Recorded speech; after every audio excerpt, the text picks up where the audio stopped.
All right, folks, it's time. It's time for us to, I don't know what, participate in the discourse? Let's find out.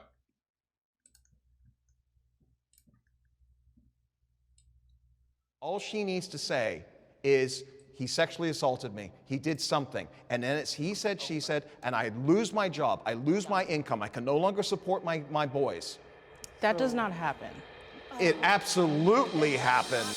Woo-wee! Wow, that is a contentious opening. Oh dear. Holy, wait, that guy's like mad. My boys. That does not happen. It absolutely happened. Oh man. Oh, I'm gonna have opinions on this one.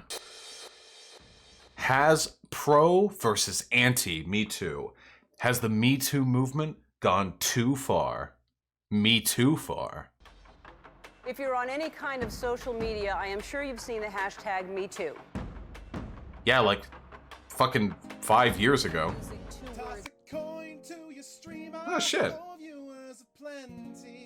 Thank you so much, comrade. I'll get to that soon. I love you. On social media to identify themselves as survivors of sexual harassment and assault. If I were to say Me Too, what's the first thing that comes to mind? Good intentions, bad ramifications. When I hear the term Me Too, Blaire!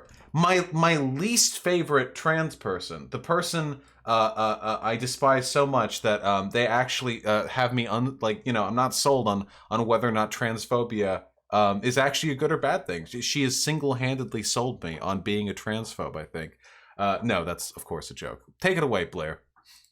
I think of some people that have been rightfully taken down. I also think of some people that have been wrongfully canceled. A lot of men are confused about what it really means, and they take it as sort of like an anti-men thing or like an attack on men, when it's really definitely not. I think that not enough people get the alternative perspective on issues like Me Too, which they seem to think is pretty radical, and I don't necessarily think we're that radical.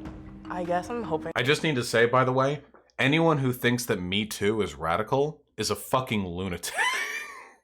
I don't know what people's definition of radical is. Maybe it's the same one where like Obama was a communist or something. But anyone who genuinely believes it's like a radical movement is fucking crazy. For understanding as to what anti-Me Too means. We have this moment where one of the biggest predators that was named in Me Too from the beginning will face trial. So I think it's inevitable that there will be another big wave of energy around this. I just want to say that I know Epstein wasn't technically Me Too'd. I just want to say I consider Epstein's whole debacle to be part of the Me Too movement, okay? I just, in a spiritual sense, there is camaraderie there. We can all agree on this. Hi guys, I'm Justin. I'm 21 and I'm majoring in sociology. My name is Sydney. Hey, a sociology bro, just like me. I'm an American-Australian YouTuber and political commentator. A YouTuber. Avi, I'm a creative and a community designer. Hi, my name's What is a Chelsea. community designer? I'm a community organizer and activist. Hi, my name is Dave Sussman. I am a co-host at America's Voice Live and America's Voice News, and I have a television show called Whiskey Politics. Okay.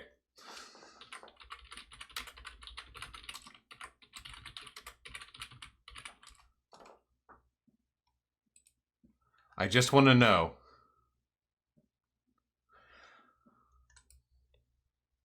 America's Voice News. Can we get, is there like a heavy bias here, or is this like a...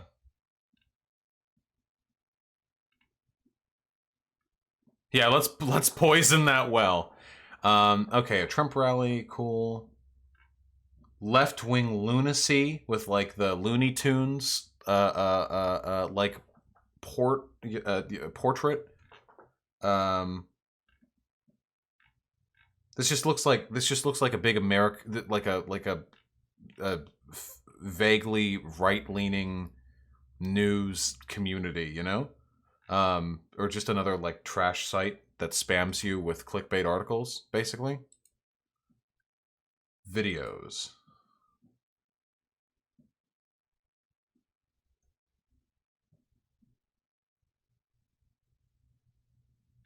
Yeah, this layout is pretty cancer. I'm guessing this is right-leaning. What about Whiskey Politics? This is Dave Sussman of Whiskey Politics. I've got more Twitter followers than them. That means I am 3 Whiskey Politics. Shit-talking Joe Biden.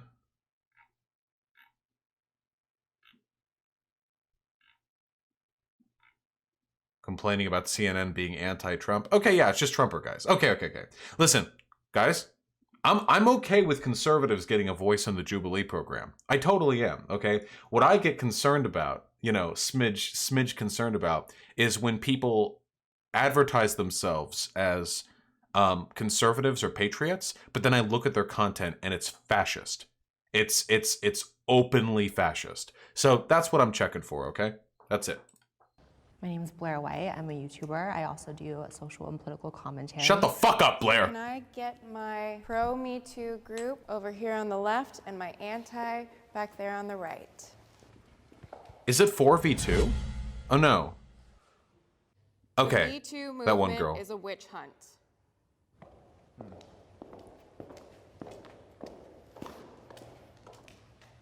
Okay, the Me Yeah, I Too feel movement like- is a witch hunt.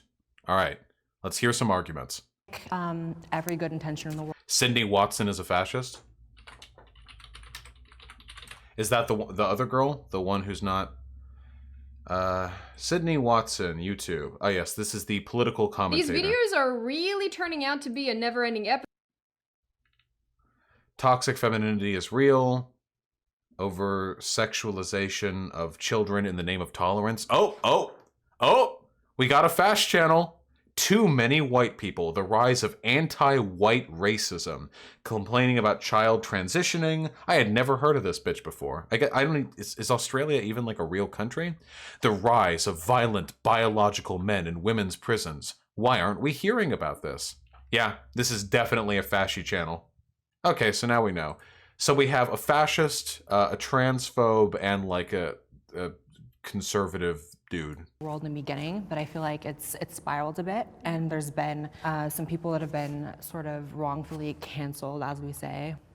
Aziz Ansari comes to mind, who was canceled for not basically reading the mind of the woman who withdrew consent after having sex with him. I feel like I want to clarify, to those of you who aren't like aware of or familiar with it, the Aziz Ansari thing was like a shitty debacle. I do think that was kind of witch hunty. But Aziz Ansari ended up looking good at the end of all of that because he kind of stuck to his guns and stayed cool.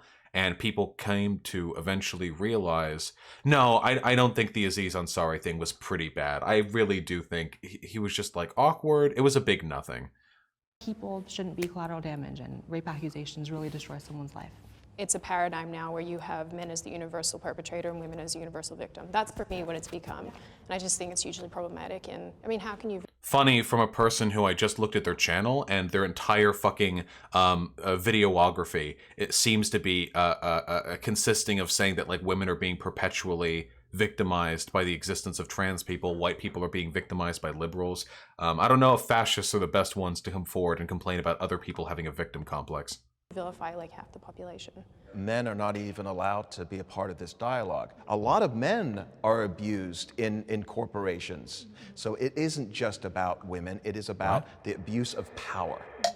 Wait, okay. I don't think anyone in MeToo would disagree with that. If a guy stepped out and he was like, hey, I'm being sexually harassed by like my female superior, I don't think that MeToo supporting people would say, shut up. I mean, maybe some of them would.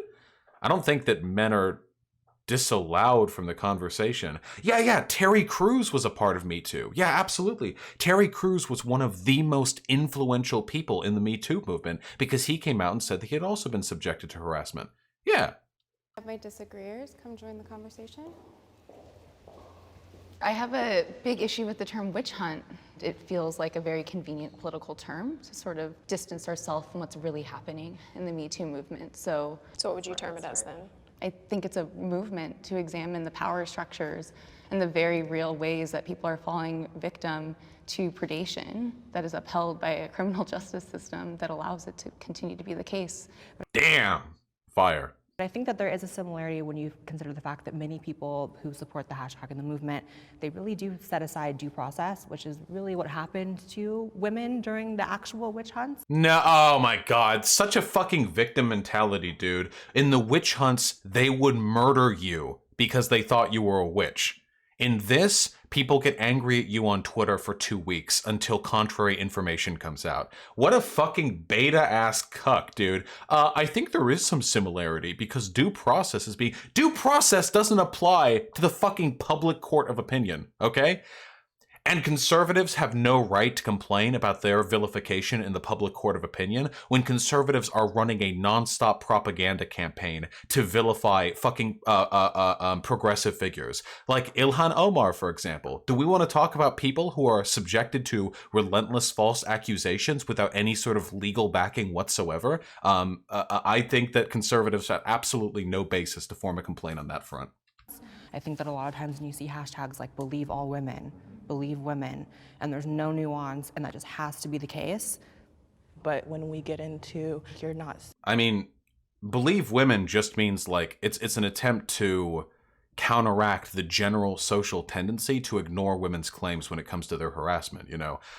While there are some people out there who legitimately believe that that means believe all women, like all the time, regardless of evidence, I think most people understand the actual meaning of the statement. We're talking about people's behavior on Twitter. Of course, things are going to get boiled down to hashtags and to simplified, no nuance arguments, but that's not inherent to MeToo. That's just inherent to the discourse there.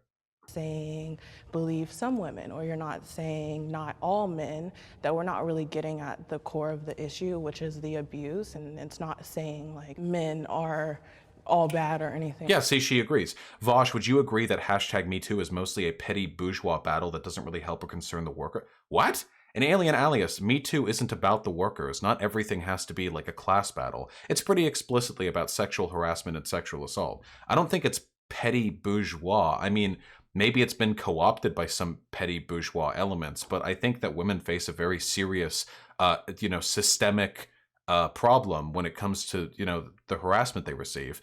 Mostly women. It happens to men too, but it is mostly women. And we should, pay more attention to that societally. Now that right there would be kind of a class reductionist take. See, now we have the comparison. Just saying, not everything has to be like the proletarian liberation. Like that, but it is saying that maybe we should examine the people who are in power, and since most of those people in power are men, then perhaps we should examine You okay? the dynamics and gender and everything like that.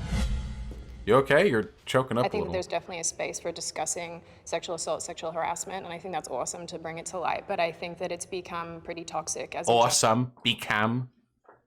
Crikey. general topic, because I think it's become something that's more about vilifying men than necessarily helping people. Examples? Proof? Our justice system does not handle assault cases appropriately and fairly. Everyone should step forward for this. If everyone doesn't, that'd be cringe and not based. Wait, are you kidding me? The anti-Me Too people feel the justice system handles these cases. What? Their own argument is that the justice system doesn't handle this appropriately. Okay, yeah, sure. In what context, though? Fucking the Australian bitch and Blaire White, I know for a fact, have made videos on how the justice system doesn't handle this well. They've said it's unjust to men as well. This is virtue signaling. They actually agree with the premise here. They want to sit down, but they don't want their sitting down to be conflated as them having a support for like a feminist interpretation for the justice system. I mean, think about the entire process, right? From the time an incident happens till a moment where some form of justice is received. The onus is on the victim, the survivor, to navigate the entire system, right? So we're talking about having to share your truth, which is the darkest experience you may have ever been through. Police reporting, the evidence collection is an extremely excruciating process for people, and so often we don't even have the funds available to do that. Yeah, so a lot of people get tripped up over this, and I want to make it super clear, okay? If you've had a friend who's been like raped or sexually assaulted or something by somebody more powerful than them, it can be incredibly difficult to find justice in that respect. And the process of going to the police, getting tested, filing court, going to court, you know, being a witness, testify, like all of this shit, this is an unbelievably harrowing process that can strip you of an enormous amount of time, dignity, and money. It is not even close to easy. Well, I mean, why do you think so much rape happens in this country that isn't brought to task? The justice system itself, I mean, I'm pretty sure there are FBI stats on this, say like only like blank % of rape cases actually go to trial and only blank % of rapists actually go to prison. For all the virtue signaling that conservatives like toss off about like harsher on crime, you know, punishing the criminals, they really don't seem to give a shit about the fact that this is the most committed but underreported and under prosecuted crime around. I know schools in Los Angeles weren't even able to do rape kit testing on campuses. And then you look at the facts and data. Wait, Blaire White was literally raped and didn't he get away with it? Holy shit, dude. Blaire White has been raped and she'll still stand up when asked to sit down if she thinks there's a problem with the way the criminal justice system handles sexual assault cases? Jesus Christ. Man, that conservative dollar is too good, you know? When caught between, I mean, we already know that Blaire White is willing to sell out her like victimized status for conservative like brownie points with all the transphobia content she puts out. So not exactly surprising she would do this for her status as a rape victim as well. Few people end up in jail, so few people even get their day in court. Absolutely, and I think too, I mean, again, how you said it puts the onus on the victim already, is you have to prove that something happened to you. And what's difficult about that is, again, a lot of these situations are happening with people in power. I mean, if two people are in a room together and there was like no witnesses or no anything, then it's already, I mean, you're already disbelieved because it's your word versus theirs. What about the thousands of men that are accused in corporations that we've never heard of before, that may not have the socioeconomic power to defend themselves, not only in court, but also... Wait, thousands of men accused by corporations we've never heard of? What was that? Thousands of men that are accused in corporations that we've never heard of before. Accused in corporations? Accused by corporations? What about the thousands of men that are accused in corporations that we've never heard of before? I don't know what what thousands, what are we talking about? That may not have the socioeconomic power to defend themselves, not only in court, but also in the court of public opinion. And maybe they were falsely accused. How do you prove a negative? How do you prove that something didn't happen when it's a he said, she said? Well, I think we're getting a little twisted, though. Wait, what is the point here? So he just made up a group of people, and he's like, well, you don't know if they raped anyone. What? Wait, what? I don't. What point was made? The criminal justice system was innocent until proven guilty, which yes, again, as it means it's supposed to be. Yes, the criminal justice system is innocent until proven guilty. Yes, the criminal justice system. That is true. Not other places. And it is, because it means that the burden of evidence is on the person who is trying to say, you know, alleged. So the MeToo movement in September of 2018 were standing outside of the Supreme Court, banging on the door, saying that the man is guilty and he should not be nominated as Supreme Court Justice. Based upon what? Based upon the testimony of another person and based upon his own behavior and based upon corroborating evidence from other sources, all of which painted a really compelling picture of him as a chauvinistic frat boy who disregarded the agency of women back then and probably still does. What is this bitching and moaning? Wasn't he just complaining about people who don't have the social capital to defend themselves? And now we're talking about a current Supreme Court justice? Wait, I thought we were standing up for the downtrodden, and now we're complaining that one of the most powerful people in the country was subjected to some protests over their incredibly controversial appointment? Jesus Christ. It wasn't a trial, it was a job interview. He wasn't on trial. He wasn't going to jail no matter what happened there. He was being interviewed for the position of Supreme Court Justice. Yeah, they blocked the investigation into his past. I wonder why. That the whole 4th, 5th, and 6th Amendments were completely ignored. The 4th, 5th, what? What the fuck do you mean the 4th through 6th amendments were ignored because protesters protested his appointment? What the fuck are you talking about? On that, no due process whatsoever. What the fuck are you talking about? I'm sorry, is Kavanaugh in jail? Wait, hold on. Am I wrong? Brett Kavanaugh.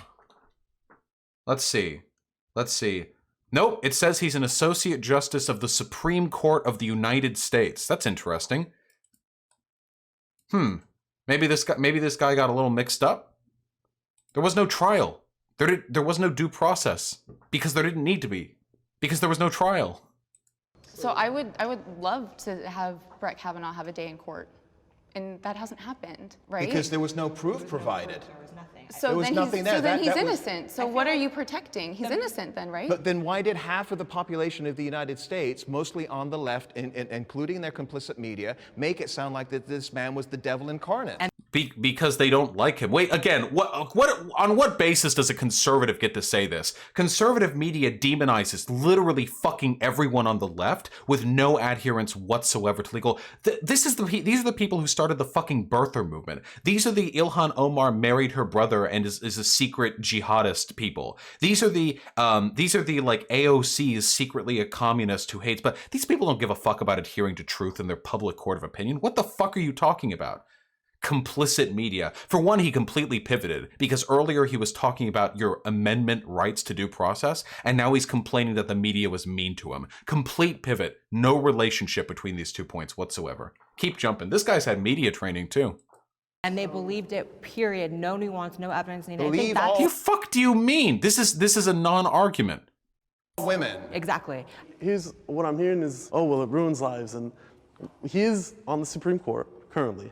And what I'm not hearing you guys talk about is like the death threats that Christine Blasey Ford received after What about that. his family?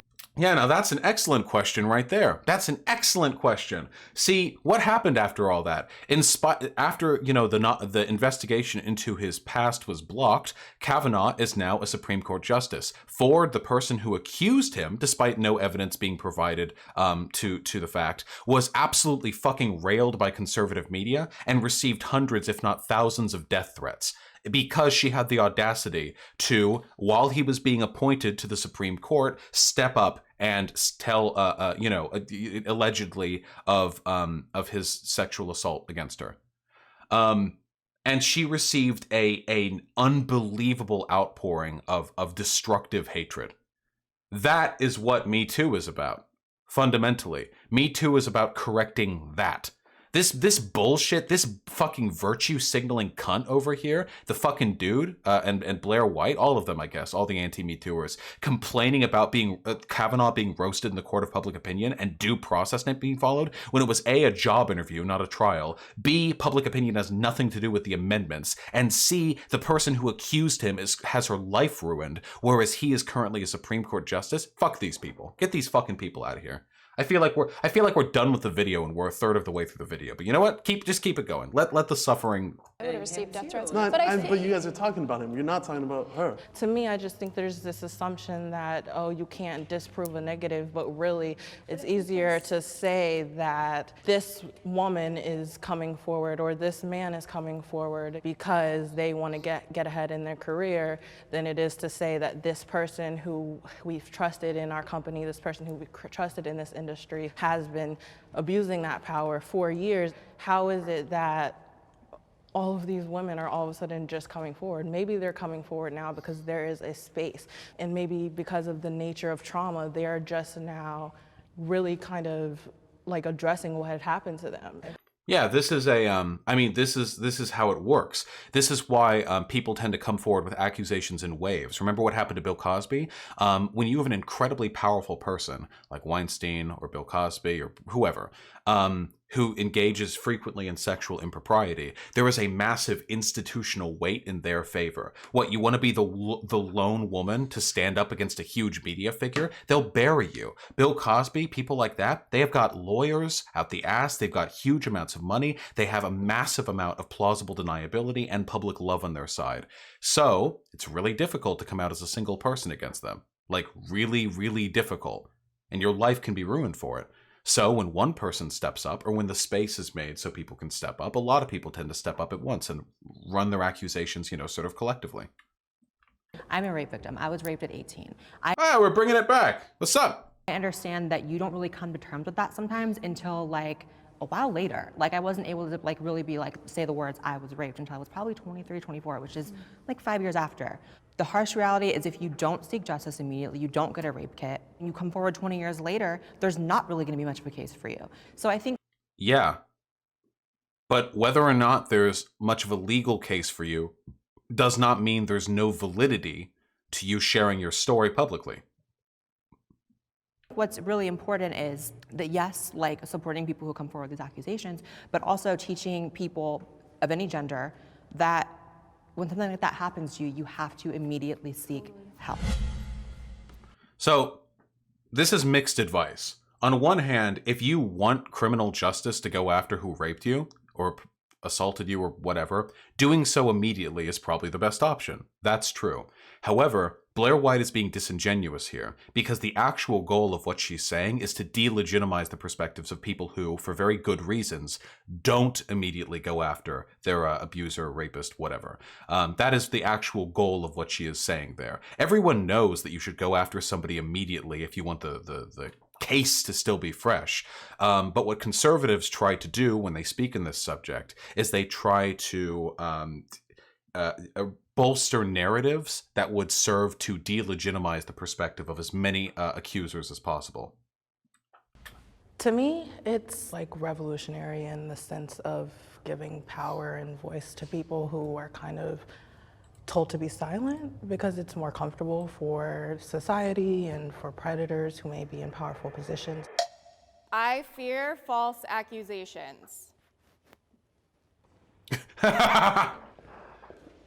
Was it just the guys? I am a big proponent. Would I ever want to be part of a Jubilee video? Equality. Yeah, sure, why not?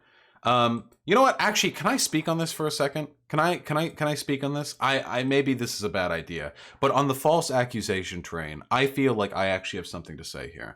Because anyone who's watched me for long enough knows that people have accused me of sexual impropriety in the past as well. I got accused of sexual harassment like 8-9 months ago or something, and I've talked about it extensively since then, and I've written up a giant post like explaining my perspectives on the issue. But to speak candidly, the much of the accusation that was levied against me was incredibly disingenuous. It was super dishonest. There was a nugget of bad behavior on my part, and for that I make no excuses or apologies. I was being pretty creepy or whatever a few years ago, like in DMs with somebody. But around like that core of legitimately problematic behavior, there was like this increasing, series of layers of dishonest accusations. And a lot of the dishonest accusations stuck. Accusations that I like sent non-consensual dick pictures to people, or like I preyed on underage girls, just a lot of really weird shit. Because if people don't like you, I mean, they'll take any rumor and they'll run with it, you know? Remember ContraPoint's canceling thing? ContraPoint, you know, first you abstract and then you essentialize, you know? So if you abstract, like I was creepy to someone, you know, then you abstract it into like, Vosh was sexually inappropriate, and then you essentialize, like then Vosh is a sexual predator or a sexual harasser. It's a broader process of sort of distancing the actual event from the accusations people make from the event. And the whole experience of navigating that, and I guess trying to separate the honest from the dishonest accusations, to apologize for what I felt I had to apologize for, but to not acknowledge or to actively disavow the stuff that didn't happen. That process was really difficult, and I would consider a lot of what happened to me to be a false accusation, like flat out.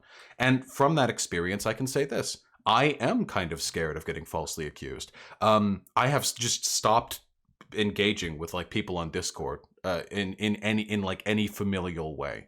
Or familial, does that mean family or just familiar? In any familiar way.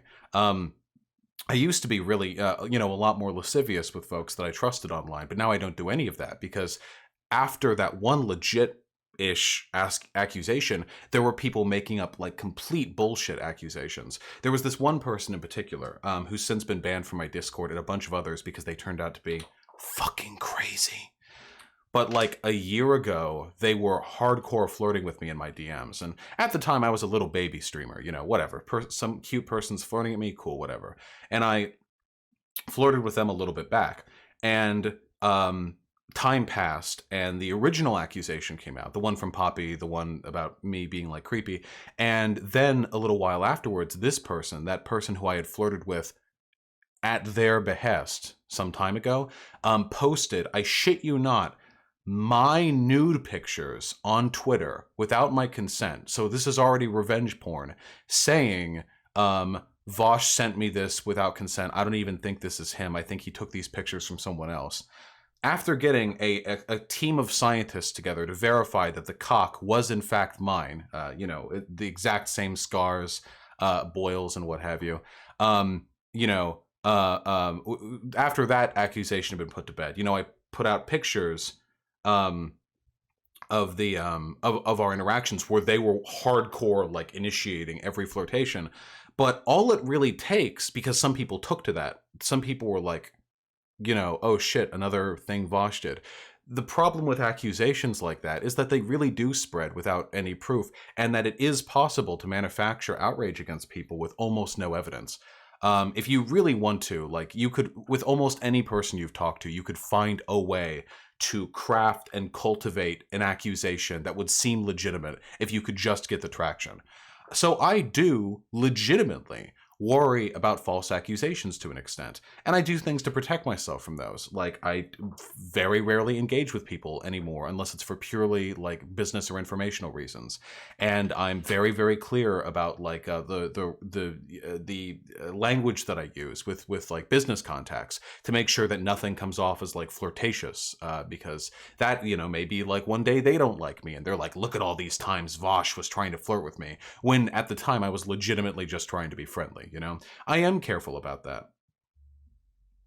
With that being said, 3 million SSL certificates are being revoked tomorrow, and v.gg is one of the affected sites. I don't know what that means, but I'll figure that out later. With all that being said, I just want to say there is some legitimacy to saying you're concerned about false accusations, but I recognize that through all the frustration that I have gone through and all the fucking nonsense horseshit lying that I have had to cut through, it means there might be downtime tomorrow. Oh, no big deal. I might not stream tomorrow, or maybe I'll stream later tomorrow. In spite of all the stuff that I've had to deal with, I recognize ultimately that I'm really, really happy that I'm part of a community that can field those accusations, because I would much, much rather have a lefty YouTube space where occasionally false accusations or over-exaggerated accusations are made, and that has to be dealt with, than I would one in which content creators can just abuse and exploit and rape their fans without ever being held accountable. There are multiple large YouTubers out there who legit like run sex rings. Anision's the popular one, I think, but there are others, aren't there? Who was that one guy who had like all the underage kids? He's like a lot of these YouTubers, they have like young audiences, and they'll find ways to exploit that. And like, without the impetus behind MeToo, we couldn't really tackle these issues, because there wouldn't, you know, be a public expectation of trust in people who make these accusations. Lion Maker? Oh, maybe. I don't know. So yeah, as somebody who has personally experienced false accusations, which led to a significant decrease in my growth, my subscribers, hit me monetarily, lost me thousands or tens of thousands of dollars in the long run. In spite of all of that, I still recognize, you know, my experience was unfortunate. Not as unfortunate as being like raped or sexually abused or groomed and not being able to come forward. With women, I don't want to be, because I'm on the anti-Me Too side here, classified as a misogynist. I believe don't worry, the Me Too buddy. movement has swung way too far, and a lot of men that I know are deeply concerned about, and I refer to the Harvard Business Review study that just came out 3 months ago that suggested that 58% of men are deeply concerned about being falsely accused. So this is very important to remember. This isn't an argument. Maybe the reason why 58% of men have greater fears of being unfairly accused is because of media demagogues constantly running with the story that Me Too has gone too far. This isn't an argument, and this doesn't reflect at all on the reality of false accusations at all. That's changed my behavior in my life. I will no longer date somebody in my industry. What's going to happen in 6 months or in a year from now when— Wait, you'll no longer date someone in your industry? Like, maybe you shouldn't date, like, coworkers if you have job responsibilities that overlap, but your industry? Like, you can't, like, there are no other media pundits that you can fuck? Okay. All right. When we've had a great relationship and it comes to its natural course of end, and something happens where she's got this idea in her head that I did something to wrong her.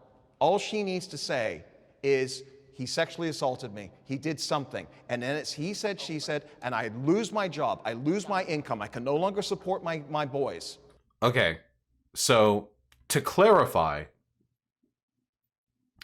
given the fact that, like, here, we can look really specifically. How many rapes go to trial? That's nice. So here's a nice little stat. Out of every 1,000 sexual assaults, 995 perpetrators will walk free. So that's a rate of, what is it, 0.5%, I believe, if I have that correctly, 0.5%.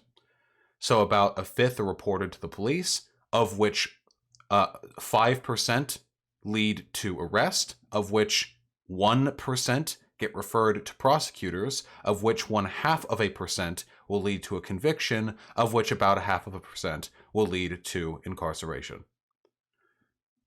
So when the disparity is this severe, is this overwhelmingly severe,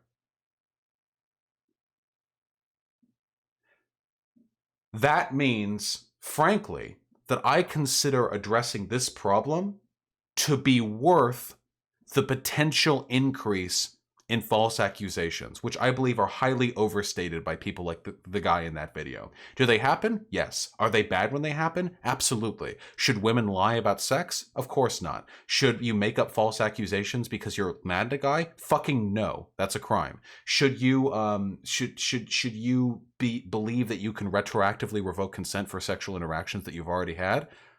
No. Fuck you. No.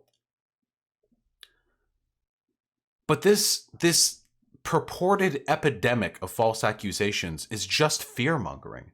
This is the real crime here. All these tough-on-crime conservatives, where are you at when it comes to this? This is crazy. Look, here are robberies. Apparently, robberies have a 4 times greater likelihood of incarceration, and about 3 times as many are reported to the police.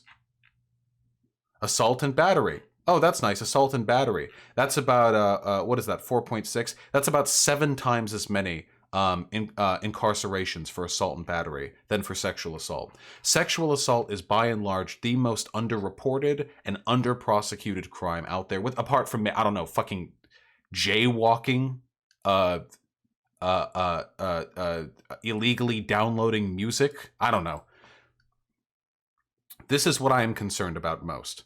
I would need to see empirical evidence that the increase in false accusations has been so severe and so ruinous to people's lives that it is worth, or that it outweighs the good that is done by increasing the report rate of sexual assault.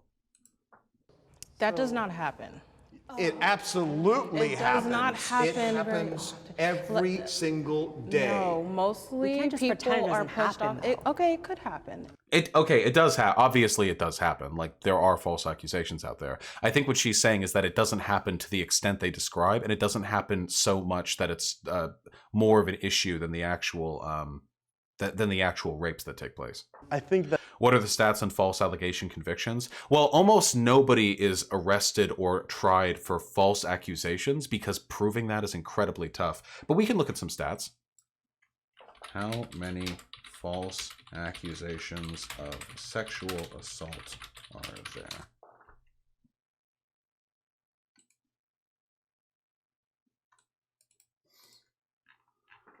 This isn't an aggregate site. This is just one. What is this? NSVRC? What is this?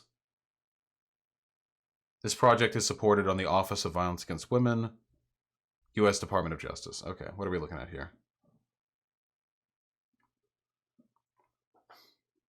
To date, much of the research conducted on the prevalence of false allegations of sexual assaults is unreliable because of the inconsistencies with definitions and methods employed to evaluate data.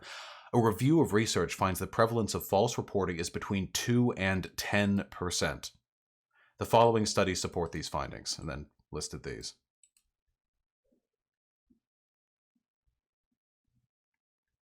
Many published reports do not clearly define false allegation and often include data that falls outside the most accepted definitions. The International Association of Chiefs of Police upholds that the determination that a report of sexual assault is false can be made only if the evidence establishes that no crime was committed or attempted. The FBI and IACP have issued guidelines that exclude certain factors by themselves from constituting a false report. These include insufficient evidence to proceed to prosecution, delayed reporting, victims deciding not to cooperate with investigators, and inconsistencies in a victim's statement. That's all fair. You don't want to punish those things.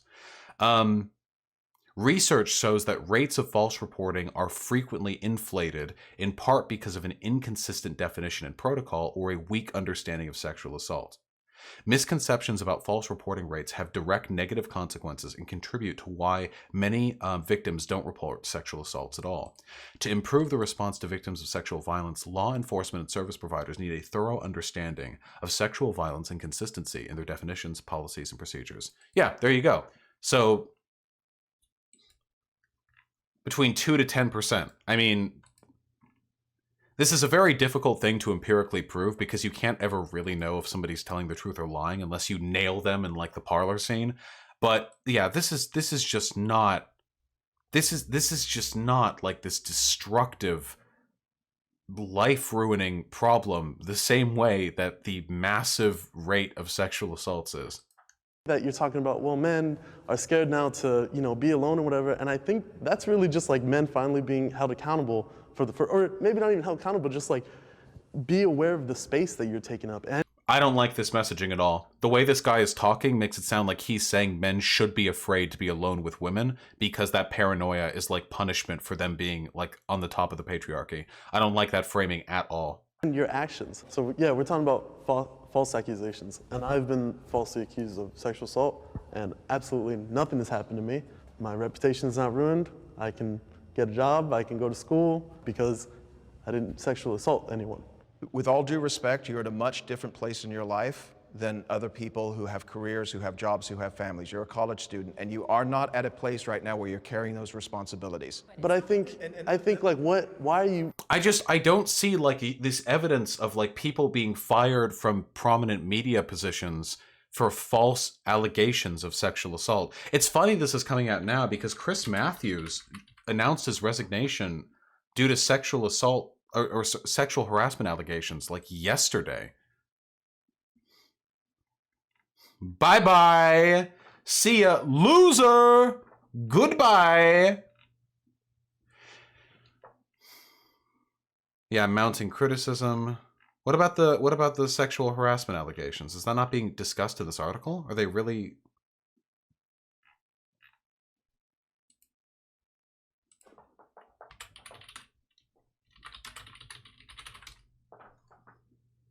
Here. MSNBC's Chris Matthews absent from air amid sexual harassment allegations. Being accused of sexual harassment by GQ columnist Laura Bissett.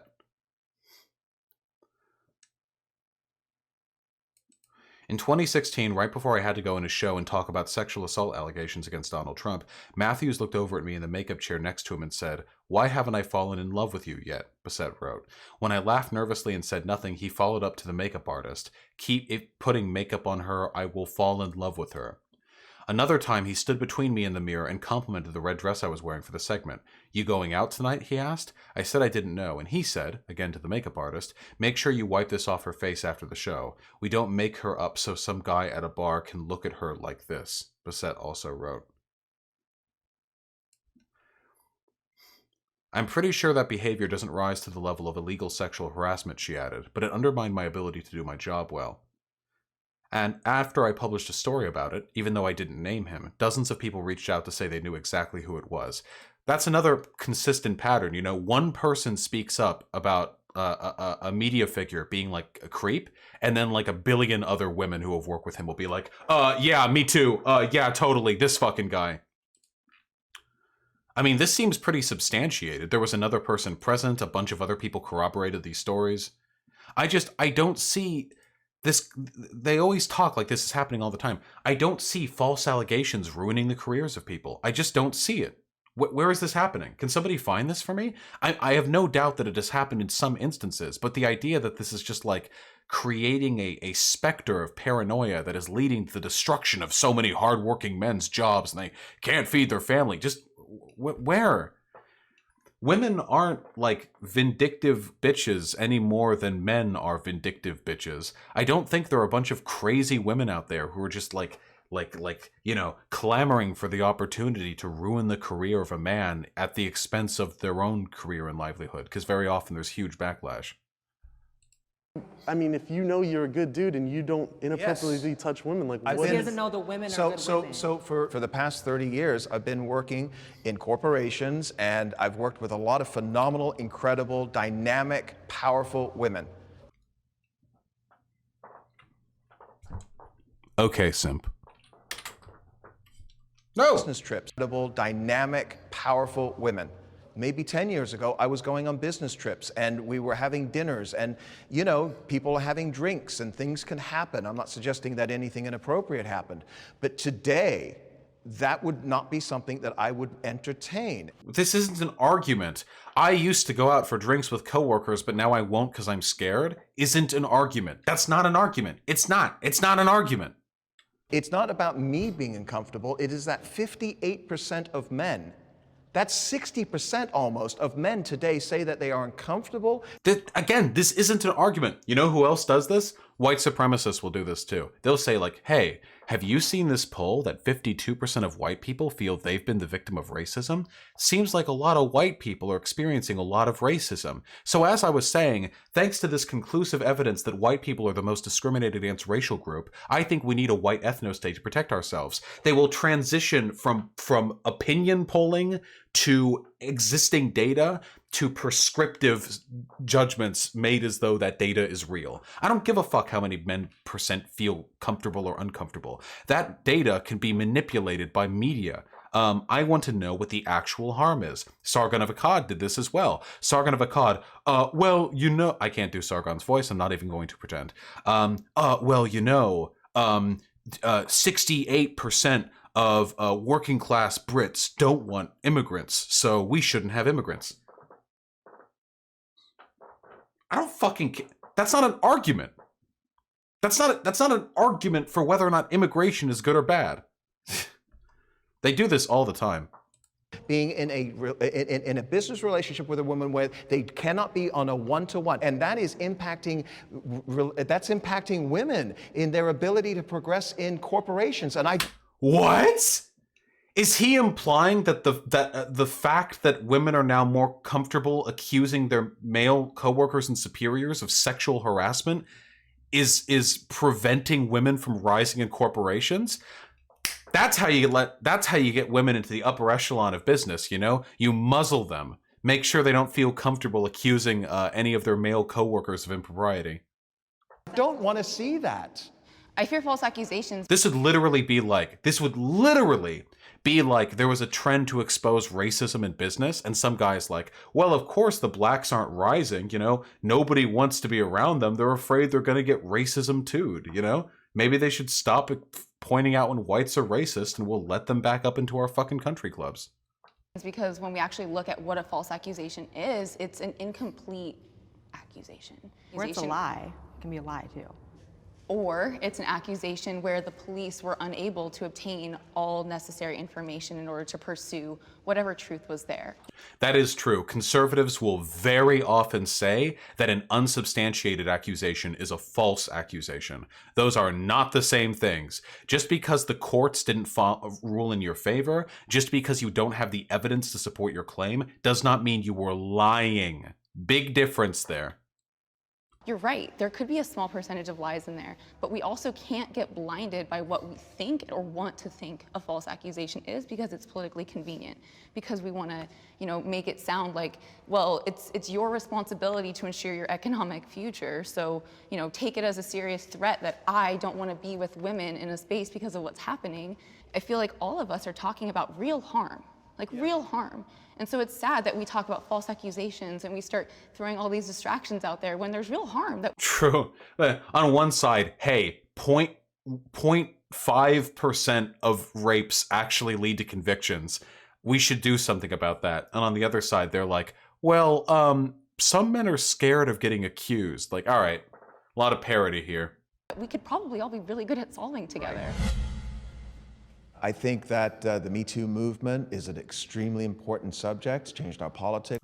I thought for a second he was going to say extremist movement, and while I am happy it didn't go that direction, I am, maybe also a little disappointed. It's changed our business, and unfortunately, it's changing our culture, impacting younger men.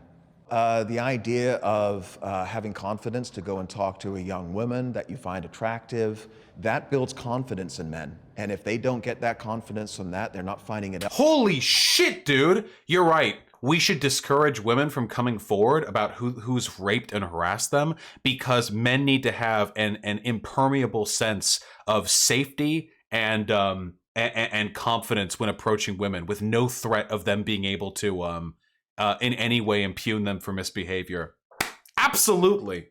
This dude is 100% raped people. You see, the Me Too movement, it's really, it's really mucking up my jam because, I like flirting with girls and it really helps build my confidence. And now they can tell on me if I rape them.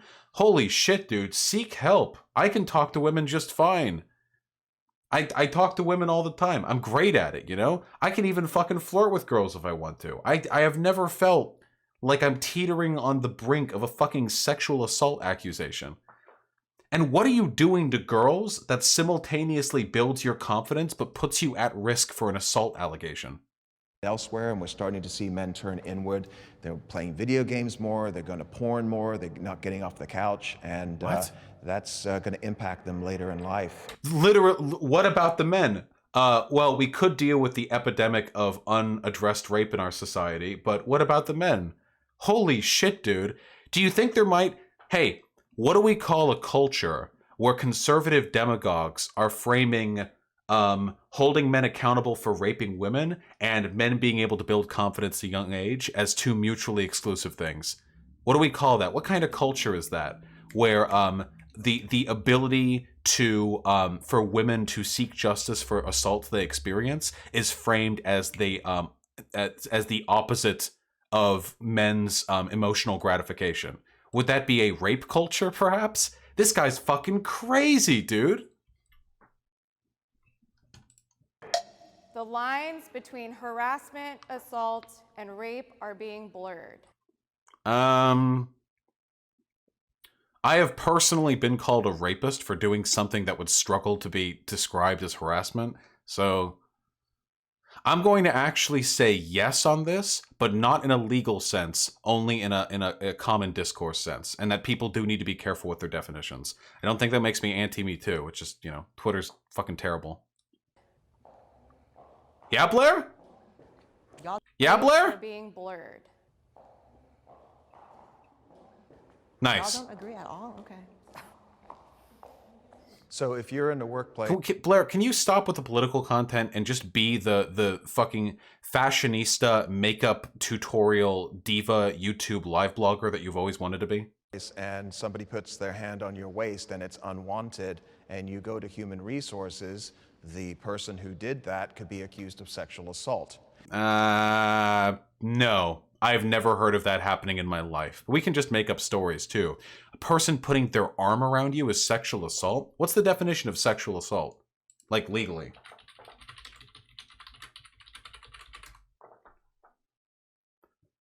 Rape or attempted rape, unwanted sexual contact or threats. Usually a sexual assault occurs when someone touches any part of another person's body in a sexual way, even through clothes without that person's consent. I mean, I guess when I see this, I imagine like grabbing tits or grabbing crotch or grabbing ass. I think putting your arm around somebody is I have never heard of this being interpreted as sexual assault. I don't know, maybe if you're at like the club or you're at a fucking restaurant and like you like go up to a waitress and you're like, hey honey, how's the meal coming along? And you fucking duck behind her and you wrap your arm around and just squeeze like the spinal fluid out of her lower back. I have no idea. I've just never heard of that being applied in that way. Now, if you get any man on the street or any man or woman on the street and say to them, so-and-so was convicted of sexual assault, in that person's mind... That's... Wait, convicted? Wait, you were just talking about, we were just talking about a HR accusation. Now we're talking about a legal conviction. How quickly we jump between these things, ignoring the differences between them. The same as rape. Yeah. Okay, and so yes, there are a tremendous number of levels that are going to differentiate the seriousness between the hand on the waist, which is unwanted, and should be dealt with. If somebody touches you in a way that you're not comfortable with, you should say to that person, I'm uncomfortable with you touching me this way. There was a study that was done in Australia on college campuses that basically tried to measure. So what was that? That guy has a real syphilitic aura. That's a good one, yeah. Yeah, the lines between accusation and conviction are being blurred because these guys want to fucking jerk themselves off and imagine that they're being like held to legal persecution for being accused of putting your hand around somebody's waist or something. How many women have experienced, or well, it had a very small fraction of men in that too, but it was predominantly women, how many have experienced sexual assault and things like that on campus. And the number came back and it was very high. But what they'd included in that was like leering, like someone leering at you. And so I think that part of the problem... Source.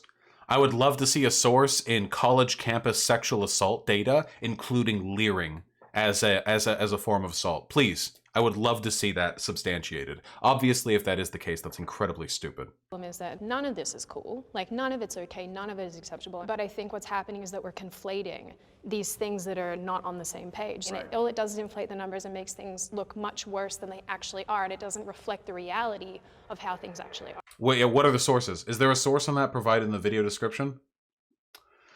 Business review, false allegations. We're looking at college data. Rape victimization amongst college-age females. This might be it.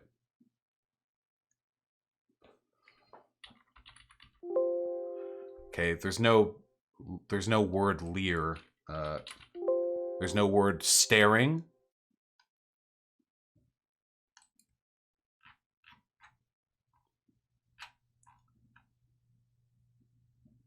Definitions of rape or sexual assault. The NCVS, NISVS, and CSA target different types of events. This definition, shaped from a criminal justice perspective, blah, blah, blah. The NISVS uses a broader definition of sexual violence, which includes instances where the victim can't provide consent due to drug or alcohol use, forced to penetrate another person, coerced into sex, unwanted sexual contact, and non-contact unwanted sexual experiences that do not involve contact. Citation 4. National Research Council, Eliminating Instances of Rape and Sexual Assault. Page 86.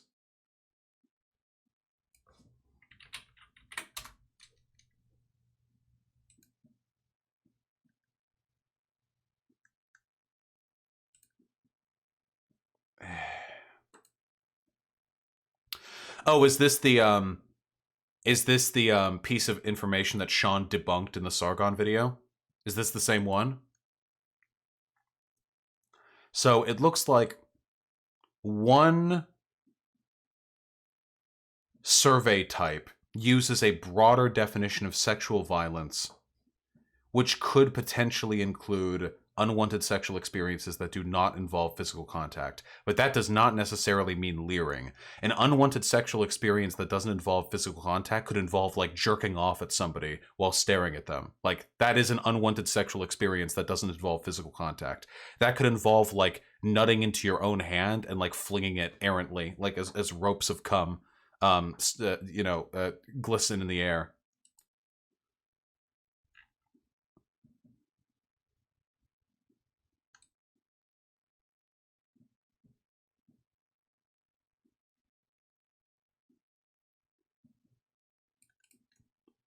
Well, without getting too deep into the weeds here, if this has been discussed in another BreadTube video before, I don't see a need to go into it here.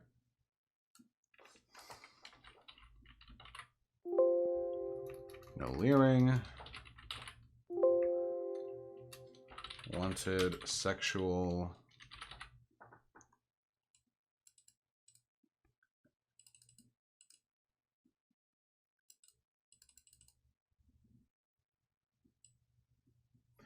Sexual violence. Non-contact, unwanted sexual experiences. Here we go, guys. Here we go. This is the definition. Are those unwanted experiences that do not involve any touching or penetration, including someone exposing their sexual body parts, flashing or masturbating, someone making a victim show his or her body parts, someone making a victim look at or participate in sexual photos or movies, or someone harassing the victim in a public place in a way that made the victim feel unsafe. Okay, so what this person said, what this bitch said, was that the definition of sexual violence on campus included stuff such as leering. But what is actually the case is that of the citation provided, there are 3 different types of surveys which are aggregated. And of one of those surveys, one particular type of one sub-definition of sexual violence includes non-contact unwanted sexual experiences, of which many possible types are included, including possibly, at the very last bit, something which doesn't mention leering but suggests harassment in a public place that makes the victim feel unsafe, which is an explanation or a definition that could, by some people, possibly be interpreted uncharitably as leering. So, QED, as always, lying bitch. Every time, folks. Every time. Beta. These things that you consider to be less than leering. I really encourage you guys, whenever you hear something that seems impossible from conservatives, to actually look into it, because all of their sensationalist claims really do rely on the assumption that the audience won't actually go in and look up and fact check whatever it is they're saying. Touching, harassment versus rape, like by saying that there is a rape legally it is less, but there legally is, or just in general? As I'm trying to say, when you're grooming someone, and this is something that people do, they test little things. Like if I look at her in a way that makes her uncomfortable, or them or him in a way that makes them uncomfortable, how are they going to react? If they don't react to that, then you're constantly, these are seen as green lights by predators to increase that behavior. This is my issue with people who are anti-MeToo. That is true. Usually small violations are a way of testing boundaries and making sure that a person isn't going to push back. This is why it's a good piece of advice that if somebody makes you uncomfortable, you just fucking tell them. You just instantly let it be known. People are going to think you're kind of cold or bitchy or whatever, but it also does a better job of immunizing you against the type of people who will be looking for the weak-willed or the emotional or the easily manipulated for predation purposes. Is that they look at small details and say that takes the power away from other things. Context matters. All of these and context matters. Context matters. When you say that 81% of women have been sexually assaulted, including leering and someone entering your body, which is rape. Okay, so let's take away that. Let's take away and that. It's creating 1 hysteria. in 4 women it's are actually raped. That's 25% of women. I don't think that anyone is using this like Again, including leering, which is not described at any point in the NICVSC article that we looked at. So this leering thing is pulled completely out of thin air. The idea that using one definition of sexual violence that has a very broad encapsulation of what counts as sexual violence means you're like creating hysteria and invalidating more specific terminology like concerning rape or sexual assault is completely ridiculous. Everyone I know cites the same stats, 1 in 4 women, 1 in 5 women, sexual assault victims, whatever. I've never heard anyone say 81% of women in college are raped. And then you say, well, actually, aren't 61% of those cases just leering? And then they look down at their data sheets and they're like, oh God, you're right. Like, this just doesn't happen. They say that it creates a hysteria, but in reality, the only hysteria here is the one that is being created by their deliberate and willful misinterpretation of data. Have been debunked. As a father, as a mother, would you ever send your daughters to college knowing that 1 in 5 chance of them being raped? Why are young girls being sent to college with what? Holy shit, dude. Maybe I was wrong. This guy isn't a regular conservative. Is this a barefoot and pregnant type of... What? For one, what does this have to do with the discussion? For two, it's not being sent. Adults go to college. It's their choice to go to college. For three, rape and sexual assault happens outside of college as well. For four, are you really suggesting the solution to men being rapists is just to keep women out of higher education? What the fuck? Oh, you got raped? Heh, probably wouldn't have happened if you stayed in the home. Except most rapes happen from close partners and people that you know. This dude has 100% raped people before. This dude has 100%, like, he has left a trail of victims on his way to the studio for this recording. Those statistics. Well, here you go again. You're denying us economic opportunity and like upward mobility because of the situation that happens. That's so far out of my field. Well, that's the question that you're asking. That's so far out of my field, what you just responded. What if women just didn't go to college? They didn't get raped. Sir? So you think you should deny women access to higher education to prevent men from raping them? I'm not smart enough to understand what you just said, but yeah. Us. I challenge the question because it comes from a place of denying women upward mobility based on a situation that we can't control. I think when you look historically, we've had such limited ways of talking about unwanted and unwelcomed behavior that happens to us. So I think it's a really amazing moment actually that we're in, that the language of leering and rape are put on a spectrum. But they're not really on a spectrum when they're lumped in as the term sexual Well, you're assault. talking about... For one, the term was, see, Blaire's lying again. The term was sexual violence. That was used as the all-encompassing term, not sexual assault. Sexual assault is a legal term. Sexual violence is a sociological term. So for one, they're not all lumped in. For two, everyone knows the distinction between these. One survey type using one particular type of data collection and aggregating those results into one statistic does not mean that people have forgotten the difference between putting your hand around somebody's back and raping them in the ass. Media's limited, ability to communicate these things. But what you're challenging it based... Also Me Too. But here we are, Me Too, and here I am dealing with nuance. But I think and so you're when you an sit here and anomaly. say that nuance it's not here, it's not a part of the conversation. True! You're erasing me. I think you're actually an anomaly in a lot of this, because when you talk to a lot of people about this topic, you get this very overarching, one way is the highway perspective. No shit, all of you are media trained. You all came here, you were at the behest of a studio on a subject you were prepped on beforehand. You came with talking points and stats prepared. Of course you all are going to have a more substantive conversation here. When you have these figureheads that are saying 81% of the population that is a woman is going to be sexually assaulted in her lifetime, and not breaking down... No, it's sexual violence, and it was on campus, not in one's lifetime. It was sexual violence. What, they can't even fucking correctly cite their own sources.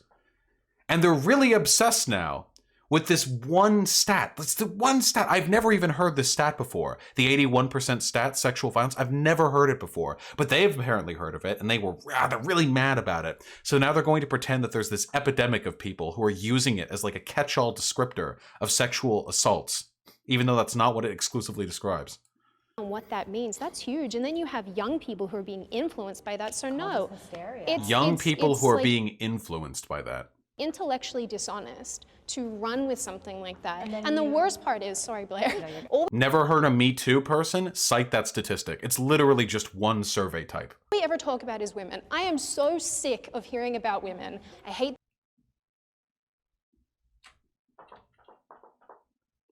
Me too, brother. the fact that, women they experience this, but how about we talk about what men go through for a hot second? Because I will tell you now, it will probably be in the same frequency. Men are No. No, I'm pretty sure that outside of prison, it's mostly women being sexually assaulted. Pretty sure. I don't think they're going through the same thing. Just... raped in the home at the same frequency by women as... What? It will probably be in the same frequency. About what men go through for a hot second, because I will tell you now, it will probably be in the same frequency. Men are raped in the home at the same frequency by women as women. You're totally... Can I get a source on that? That men are raped by women as much as women are raped by men? Can I get a source on that?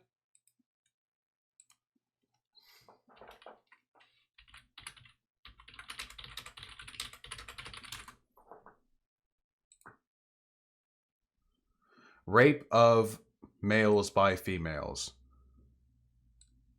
Do we have like a stat amount? Like a percentage? I mean, don't get me wrong. There are male victims of rape. I'm not denying that at all. And they do face a lot of really specific, blowback and mistreatment on account of that. But the idea that this is happening to the same extent... What can I get?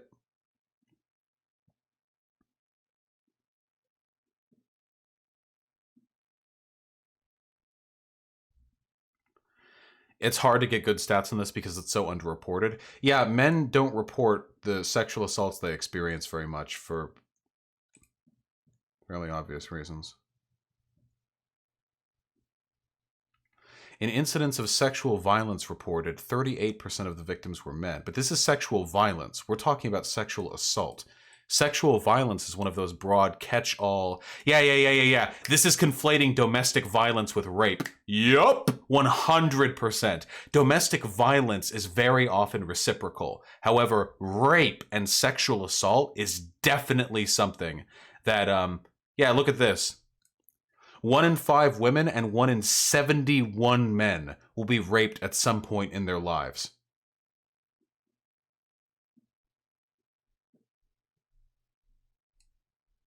"91% of the victims of rape and sexual assault are female, 9% are male." Yeah, again, like this is a thing that happens, but this isn't... Guys, this is like the MRA movement. This isn't actual concern for men. This is dismissing the concerns of women by using like a whataboutism. You all came here to discuss Me Too. Me Too isn't just about women. Again, Terry Crews was one of the forerunners of the movement. I don't know why the fuck you're like, again, this is virtue signaling. Like, I don't care about the women. Enough about women. What about the men? You can find my Patreon link in the description of the video. Hi, boys. Number one who donates this month becomes my boyfriend. Snapchat and my OnlyFans accounts are gated behind $200 donations. Like it's so fucking disingenuous. If you want to talk about men's issues, just talk about men's issues. Don't fucking jerk yourself off over it. Totally right. And then lie about how men experience this to the same extent. It was one of the big failures early on of the Me Too movement, that it centered the stories of white women explicitly. I say here as a white woman, that it was really focused on celebrity, like they need more media attention and more power at their backs. And meanwhile, hotel keepers and houseworkers, and there were so many people who are experiencing the same types of power dynamics on smaller scales, but are never gonna get the media spotlight. The media wants to... Yeah, it's true. There's a lot of media attention being brought to some of the high-profile cases, but the sad reality of the fact is that most of the sexual mistreatment women experience in the workplace is just fucking gas station workers, retail, fucking H&M service workers, Target, just low-level buy wage labor work where you have no access to institutional power, no access to media power. You just have to sit there and either find a new job, which might not pay as well, or try to go to HR, which is only there to protect the company. That's what it is for most people. Framing Me Too as this like this high-profile takedown of powerful men exclusively is really disingenuous. Create a victim, they want to create clicks, and so they use the most sensational headlines so that they get those clicks. That's how media works, not just how Me Too works. Even if Me Too operated differently, the media would still go for the most sensational stories. That's how the media works. Context does matter. Because when you're talking about individual human beings, they have their own lives. And I'm not talking about the fuck are you talking got about? Millions in the bank. I'm talking about some guy that's earning 50, 60, 100 grand a year that could barely survive. 50, 60, 100 grand a year who can barely survive? I'm gonna kill myself, dude. These fucking people. Oh yeah, I'm not talking about the wealthy dudes. I'm talking about the poor, downtrodden underclass, making only $100,000 a year. How could they possibly survive when their coworkers hold them accountable for all the rape they do? Like, holy shit, dude. Not to mention, this guy is literally incapable of thinking about the pandemic of sexual assault in this country as anything other than like an opportunity to defend men against the consequences of their actions. I think we agree on a lot more than we disagree with here. Me Too was a way for survivors to find each other and to connect. I'm so supportive of the need to find connection in some of the darkest experiences people have in their lives. And I'm for the movement where it's going today. I think there's a great need for accountability and to fix some of the most broken systems in our country today. I really like her. I think she presents this well. I think she handles it. She holds it down. I have been personally affected by sexual harassment and assault.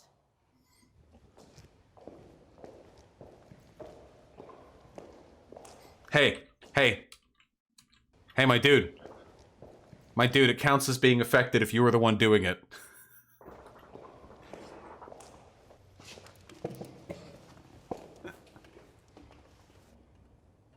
Yeah, I myself in college, my freshman year, I was raped about 2 months into college, actually. If parents knew more of what actually happens on college campuses, then yeah, maybe they wouldn't be sending their girls to college. And Don't like that framing. Don't like that framing at all. Oh boy, I don't like that framing. Women are made victims in every aspect of our society, no matter their level of education. I'm pretty sure the less educated you are, the more likely you are to be taken advantage of. Don't give them that quarter.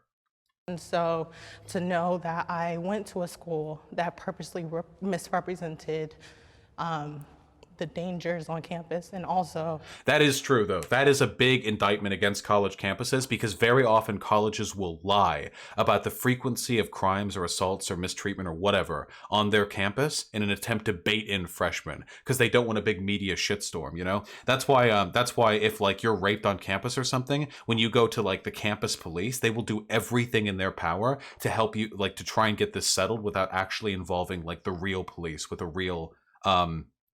prosecution, because doing so makes the college look horrible. They bury a lot of stories. Did not have resources for people that like things did happen to. Statistics on these things are kind of dismissed because people think that it's not possible, and it is possible because it is in the best interest of these institutions to sweep these things under the rug, because where are they going to get their tuition money from? Where are they going to get, you know, their government funding from if the real numbers do come out? There have been like two instances. One I absolutely don't want to talk about, but the other one actually, like, I ended up pressing.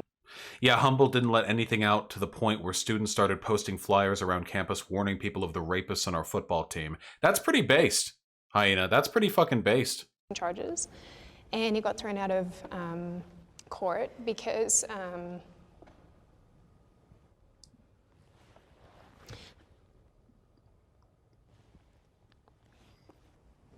yeah, I mean, it's really funny because I'm over here. Just, you know what? Okay, I'm gonna... Here, wait, hold on. I should probably move my webcam down because I'm like blocking their faces. I've been doing it the whole video. I just want to say, do you think it maybe speaks a little bit to the fact that we have a rape culture when we put 6 people in a room together to talk about Me Too, and the 4, when they're like, hey, who of you have experienced sexual assault, and the 4 women sit down and they've all been raped and they all can barely choke out a coherent sentence. Like, do we think this perhaps maybe slightly speaks to the fact that there's a problem? Like, Me Too has gone too far. False allegations are ruining people's lives. Okay, who among you have experienced sexual assault? And like every woman in the room starts crying. Like,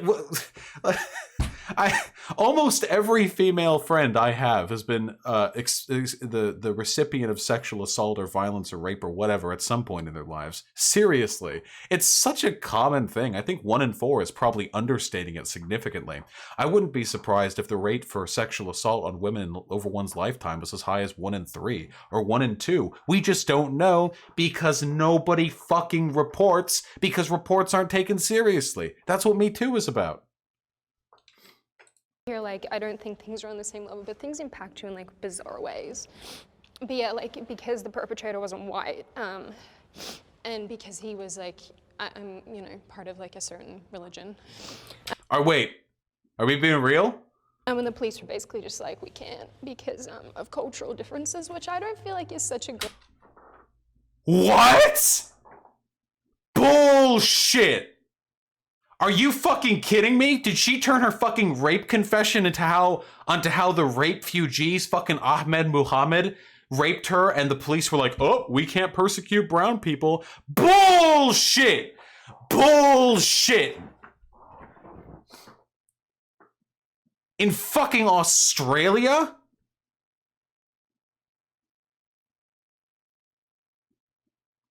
Bullshit, dude. Is there anything on this? What's this bitch's name?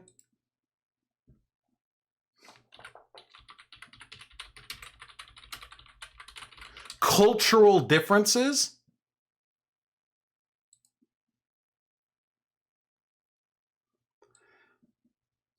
About 2.6% of the total Australian population. Yeah, you know how police are. They're just so reluctant to go after brown people. There is literally no way that isn't being misrepresented or something. I take it all back, fellas. Don't believe all women, because I don't believe anything about this bitch's story. Choking out like, see, the problem was, my rapist, Muhammad, well, he wasn't white, and the police, they said that they don't persecute jihadis, and like, nah, fuck off, dude. Though, okay, just to be very, very clear with my language here, the reason why I'm immediately distrusting this is because the way she framed her story was irrelevant to the discussion and only served to throw in a dog whistle about how rape fugees aren't getting prosecuted by the police. The way she described it wasn't relevant to the nature of the discussion. We're talking about Me Too. Nothing about this has anything to do with race or immigration or religion. But she threw that all in there into a perfect little nugget of conservative disinfo. And that makes me not believe her. Not even close. Hey, you don't think that was a false allegation, do you? Or false accusation?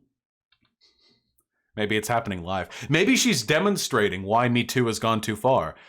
She's trying, it's like a performance piece. She'll make a false accusation here, and if people believe it, it proves her point that that people will believe any story a woman throws out there. If anyone has any information on the validity of this subject, I'm interested in hearing it, but that sounds to me like a and then everyone clapped Einstein moment. A police officer saying that they wouldn't fucking prosecute because of cultural differences? No way. Great reason for like throwing something out. Yeah, and then she's like, and that's a weird reason for throwing something out. Look at the fucking face she's getting. Look at the fucking face that she's giving. Holy shit, dude. This bitch, she's like, and I was raped, you know, very sincere, authentic moment. And then this other girl is like, I was raped, Muhammad al-Jihadi Benghazi, and then He did the Islamic handshake when the police came with the police, and yeah, she's weird champing the fuck out of her. So that was one of the weirdest parts.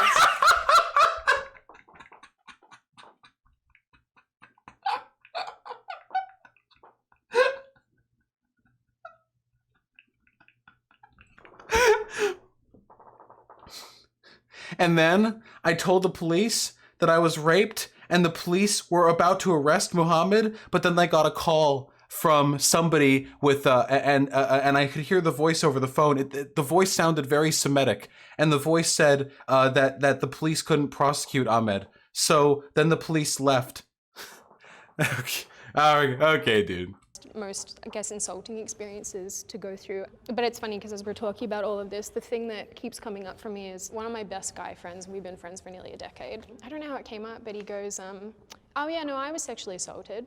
And I was like, what? And he just brushed it off like it was nothing. And he said, like, it doesn't matter. He's like, it's fine. This just made me think of him the entire time and how under ordinary circumstances he just would be dismissed. Wait. What the fuck are you talking about? Me Too. So now she's pretending that Me Too dismisses men who share their sexual assault experiences? What the fuck are you talking about? I have a friend who was sexually harassed or assaulted or something.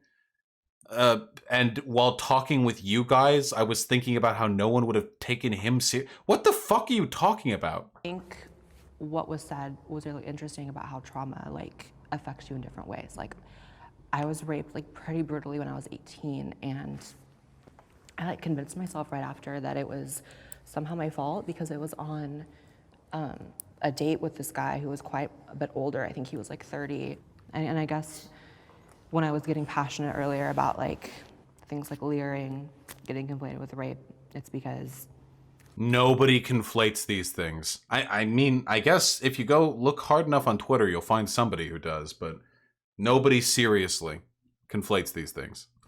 It's almost insulting. It is insulting to act like they're the same thing. This is the exact same thing that Blaire White does with non-binary people too. What she'll do is she'll find some broad categorization where she and some other person she thinks is unworthy both fit in, and then she'll say that that other group of people aren't valid because they, and that the entire system that judged those two as part of the same group is invalid because they aren't the same thing. So she does this with herself and with non-binary people. She does this with herself and not as feminine or not as passing trans women. She does this with herself and trans women who aren't on hormones, and now apparently she does this with herself and people who have experienced forms of sexual violence that aren't the type of rape that she's gotten or whatever. Not that I think you guys do at all, but yeah, that's me. I was very deeply like triggered, I hate that word, but like brought back that memory of being touched on my back in a way, because that was like how I was held in the moment something happened to me, and it was really hard for me to like accept hugs and like all the like positive touch I needed after that happened. Look at the level of cognitive dissonance where these two fascist ladies, I don't know if Blaire White's a fascist, we'll just say she is, why not? When these two dipshits are like nodding along as they understand how trauma can affect a rape victim, and then earlier Blaire was like, sweetie, you just need to teach people to report it quickly. Also, this isn't that big of an issue. What about men? Me Too has gone too far. On the interpersonal level, they're capable of sympathizing with those experiences because, mathematically speaking, every woman has been raped in America. It's pretty fucking wild. But on a political level, they distance themselves from that empathy because they have to make those sweet, sweet Patreon bucks appealing to their fucking, 92% male audience grifting about how the white race will be destroyed by trans children or something. Because it instead like was taken from me as a positive thing and turned into a negative, and it was like it just sits with you. It's, whether it's dormant or active and present, it's with you. First of all, thank you for sharing. I feel like we've been watching this video for my entire life. I feel like I'm gonna my whole it's been a while since I've done a video this long. I feel like my whole life is gonna be like the pre and the post Jubilee Me Too video. Your stories, ladies. It certainly impacted me. I enjoyed hearing your stories, ladies. I got quite the erection hearing about your experiences with sexual assault. The reason I didn't step forward is because what I thought that happened to me was... Oh, no, wait, is he a victim of sexual assault? Am I the problem? Oh, no, hold on. Not sexual assault or rape. Because at the time I thought I enjoyed it, and I warranted it in my mind. So I look back, and I don't look at that as an assault. On paper, probably, it most certainly is. Anybody that... Wait, is it? Wait, if he enjoyed it at the time, I don't know if he's just inarticulately describing his experiences or if he's saying that he would like to retroactively revoke consent. I'm not sure. Unless it was like a statutory rape thing or something. I don't know. He's not good at like explaining this. I don't feel very charitable towards him, but men are, you know. He said he didn't? Oh, I thought he said he did enjoy it. My bad. Okay, whatever. Abuses their power should be held accountable. So conversations like this, I think, are really good. They're productive, they're important. Thank you, ladies, for sharing your stories, and hopefully we all gain a lot out of this. I think that violence and harassment... This guy barely said anything the whole time. Sexual assault against women is happening at disproportionate levels. We're not saying men, it doesn't happen to men, or it can't happen to men, or it's not important when it happens to men and we shouldn't hear men's voices. MeToo is for us as well. Like, we benefit from it just as much as you guys do. But I think we probably agree with a lot more with each other than things we disagree. Yeah, Terry Crews in MeToo has done so much to normalize the idea that even beefy masculine men can be victims of sexual assault. And that's so important. One of the reasons why sexual assault is very underreported for women, massively underreported for men. And the reason for that is because it's considered very, emasculating to have been the victim of sexual assault. So dudes don't want to report it, so it goes unreported, and then that means there's very little stats on the subject, and fewer men feel comfortable opening up about it. But Terry Crews is a mountain of a man, and he opened up about it, and that was part of Me Too. And Terry Crews normalized, to an extent, men coming forward with their experiences of having been sexually assaulted. That's good. I mean, what is that but good? Thank you. Great job. Holy God. My fucking God, dude. That was a grind. We really worked on that one, didn't we? Jesus Christ. Well, the 2020 primary coverage continues shortly. I'm going to go use the restroom, and I'll see you all shortly. We're free! We're free!